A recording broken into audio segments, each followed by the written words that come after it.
Alright, so in the next video we're going to machine the last big piece, and that is going to be our top plate, which houses the air cylinder, our control box, our valve, and our air pressure regulator. All of this will be mounted to the top plate. So let's go and take a look at the top plate. This is a piece of our top plate here is a piece of 6061.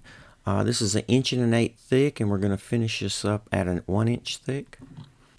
Because this piece is quite large, we are going to be doing several setups. Again, we're going to be challenged with being able to machine the whole part. So what I've done is I have machined this to 8 inches by 8 inches square and cleaned up the sides, and we're just going to come back and we're going to just machine the corners off as we've done with all the other pieces that were of the same dimension. Our first setup has several operations here.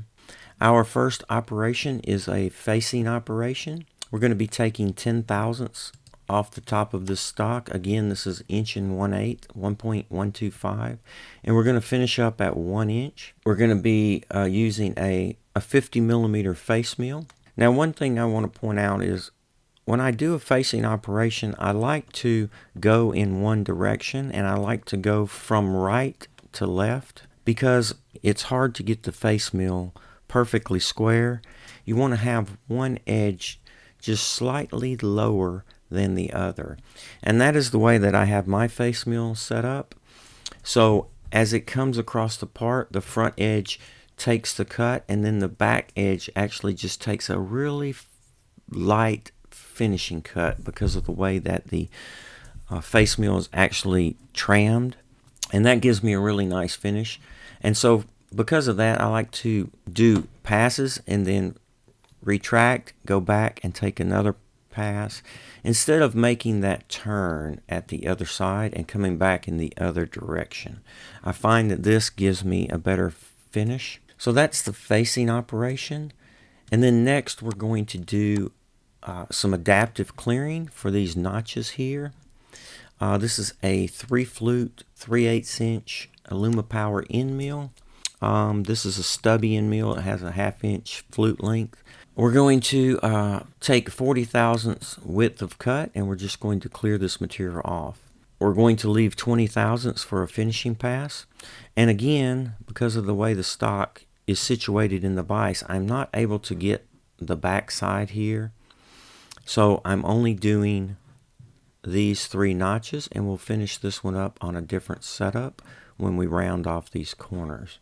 Next, we're going to come back with a contour operation and finish these 3 contours and take that 20 thousandths we left previously. The next operation is some adaptive. We're going to clean out this center hole.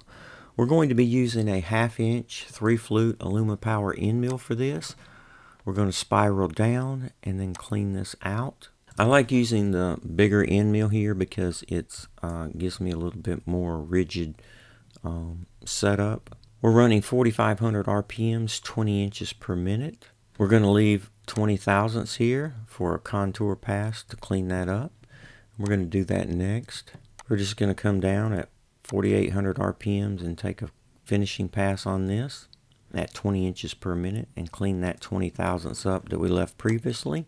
Next, we're going to just use a 1/8 inch drill bit, drill down about 1/8 of an inch just to kind of center drill all of these 8 holes. We're going to come back with a drilling operation. This is a 6.7 millimeter drill bit that I use for M8 threads. We're just doing this just to clear most of this material out. We're running at 3,500 RPMs, and we're plunging at 8 inches per minute with a 0.065 peck depth. We're then going to come back with a end mill here. This is a 5/16 inch Alumapower 3-flute end mill. We're going to come back and just bore these holes with the end mill. This is my preferred method, especially if you don't have the correct drill size. We're running at 4,500 RPMs, 20 inches per minute. This is a 2-degree spiral here. Probably could make that 3 degrees, but we'll leave it. Next, we're going to come back with another drilling operation, and that is for these 2 mounting holes here for our electronics enclosure. This is 3,000 RPMs. We're plunging at 2.5 inches per minute. This is a 0.156 5/32 hole for our M5x8. We're going to come back with our thread mill. Again, this is an M5 by 0.8. We're just going to thread mill these holes. I like to make sure that I lead to the center so that I don't scrape the sides of the hole coming down. This works out really well for me. We're not going very deep here. We're only going about a 1/2 inch. And then last, we're going to come back with a chamfer mill. We're just going to chamfer all these holes and these edges here. Notice we're not doing this corner or this side right here. We're stopping right here and right here. We'll pick that up in another operation. So our next setup, we're going to just rotate this 180 degrees, and we're going to pick up this last notch here. We're going to come back and contour it. We're going to use our 1/2 inch end mill to knock the corners off. We're going to come back and contour those with the 1/2 inch end mill, and then we're going to finish that up. We're going to just put a chamfer from here, come around, and stop here. That will take care of this whole top piece in our second setup. Our third setup is just to face the bottom, so we're going to flip this piece over, and again, we're going to be facing from right to left, but we're going to be going 3 depths here because we're going to be removing 1/8 of an inch. We're taking about 40 thousandths per pass. And then our final setup is to just chamfer all of these edges on the back side. So that is the top plate. So let's go out to the Precision Matthews and we'll machine the top plate. Alright guys, so we're ready to machine our top plate. We've got a piece of stock in there. It's 8 1/8 inch by 8 1/8 inch and 1 1/8 inch thick. And we're going to be machining it down to 1 inch. So let's get started. We've got a lot of operations as you saw in the cam. So this may take a while.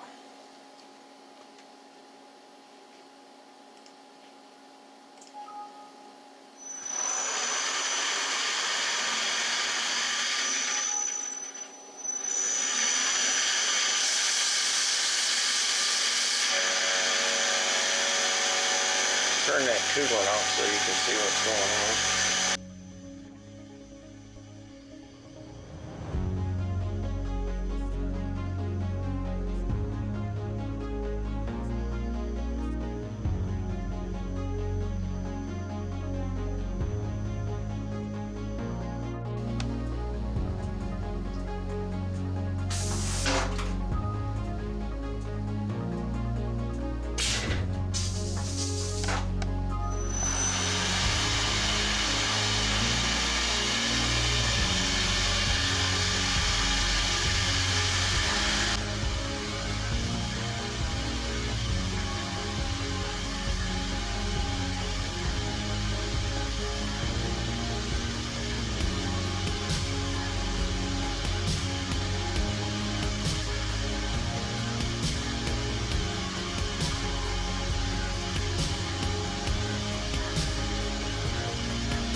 So this particular operation for the first setup here took about 55 minutes. I just got a little light chamfer on here. So the next operation is we're going to turn this around and we're going to round off these front two corners here.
Alright.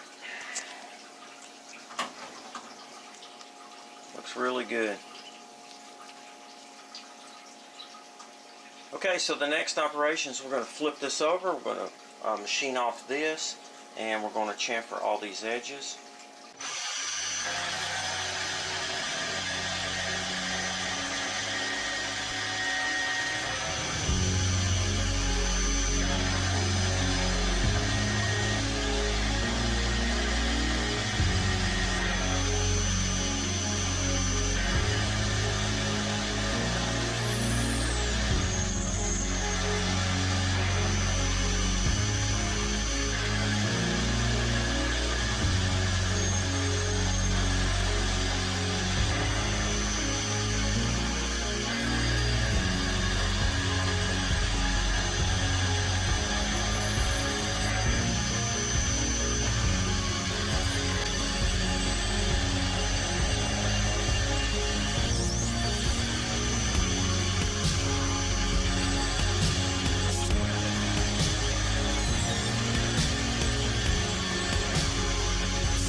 Alright. Well, that takes care of that. Now, I did cam 2 more operations to edge break this. However, that's going to require 2 additional setups, and I decided this is the bottom, so I can just use this Naga tool just to knock these corners off. I don't think that's going to make that much of a difference. Really not happy with this finish. I might have messed up one of the inserts or something. Of course, I did this dry, so I didn't do it with any lubricant. Usually I spray a little alcohol on there, and that kind of helps give it a really nice polished finish, but I made 2 of these. The first one turned out really well, so. Alright, let's get this out of here and we'll take a look at it. Well, alright. Well, that takes care of the top plate. So, all the big parts have been machined now, and next up we're going to start doing some of the turning pieces. So we'll machine out the push-pull stop. That'll be out of some 1.5-inch round stock. And then we're going to machine out the injection molding chamber. After that, we can move on to some of the 3D printed pieces and final assembly. Alright, so I guess that'll wrap up this video. Guys, if you're new to my channel and you're just tuning in, click on that subscribe button in the bottom right hand corner. Also click on that notification bell. That way when I post a video like this one, they'll send you a link and you can stop by and check it out. As always, please feel free to ask questions, make suggestions, or leave comments. Thumbs up if you like the video. Please subscribe, and most importantly, be safe.